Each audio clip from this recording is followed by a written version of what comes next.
ನೋಡ್ರಿ, ಸುಮಾರು ನಾವು ಗೃಹಲಕ್ಷ್ಮಿ ಯೋಜನೆಯಲ್ಲಿ ಸರಿಯಾಗಿ ಬಡವರಿಗೆ ದುಡ್ಡು ಕೊಡ್ತಾ ಇಲ್ಲ. ಸುಮ್ಮನೆ ನೀವು ಮಾತು ಕೊಟ್ಟಿದ್ದೀರಿ, ಅದ್ರ ಪ್ರಕಾರ ದುಡ್ಡು ಕೊಡ್ತಾ ಇಲ್ಲ ಅಂಥೇಳಿ ಪ್ರಶ್ನೆಯನ್ನು ಎತ್ತಲಾಗಿತ್ತು. ಅದಕ್ಕೆ ಮಂತ್ರಿಗಳು ತಪ್ಪು ಉತ್ತರ ಕೊಟ್ಟರು. ನೀವು ಉತ್ತರ ತಪ್ಪು ಕೊಡ್ತಾ ಇದ್ದೀರಿ, ಸದನಕ್ಕೆ ಮಾಹಿತಿಯನ್ನು ಮುಚ್ಚಿಡ್ತೀರಿ ಅಂತ ಹೇಳಿದಾಗೂ ಕೂಡ ಮಂತ್ರಿಗಳು ಭಾಳ ಜೋರು ಬಾಯಿ ಮಾಡಿ ಶಾಸಕರನ್ನ ಕೂಡಿಸುವಂಥ ಪ್ರಯತ್ನ ಮಾಡಿದ್ದೆ. ಆದರೆ ಈಗ ಸಂಪೂರ್ಣ ಮಾಹಿತಿ ಹೊರಗೆ ಬಂದೈತಿ. ಸುಮಾರು 10-12 ಬೇರೆ ಬೇರೆ ಜಿಲ್ಲೆಗಳಿಂದ ಇನ್ಫಾರ್ಮೇಷನ್ ಬಂದೈತೆ.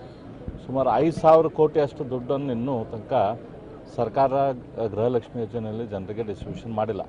ಆದರೆ ಸದನಕ್ಕೆ ಸಂಪೂರ್ಣವಾಗಿ ತಪ್ಪು ಮಾಹಿತಿಯನ್ನು ಕೊಟ್ಟಿದ್ದಾರೆ.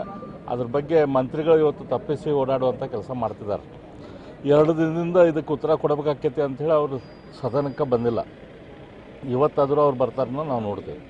ಗೃಹಲಕ್ಷ್ಮಿ ಯೋಜನೆ ಏನಾದರೂ ಭ್ರಷ್ಟಾಚಾರ ಆಗಿದೆ ಅದನ್ನು ಏನೋ ಸ್ಕ್ಯಾಮ್ ಗೇಮ್ ಏನಾರಾಗಿದೆ ಅಂತ ಇರಲಿ ಇಲ್ಲ, ಅದರ ಡೈರೆಕ್ಟ್ಲಿ ಮನಿ ದುಡ್ಡು ಟ್ರಾನ್ಸ್ಫರ್ ಆಗ್ತೈತೆ. ಅದರಲ್ಲಿ ಭ್ರಷ್ಟಾಚಾರ ಆಗೋ ಪ್ರಶ್ನೆ ಇಲ್ಲ. ಆದರೆ ದುಡ್ಡು ಮುಟ್ಸಿಲ್ಲ. ಸರ್ಕಾರಕ್ಕೆ ಐತಲ್ಲಿ ಬದ್ಧತೆ ಬೇಕಲ್ಲ, ದುಡ್ಡು ಕೊಡಬೇಕಂತ. ಆ ಬದ್ಧತೆ ಇಲ್ಲ ಸರ್ಕಾರಕ್ಕೆ.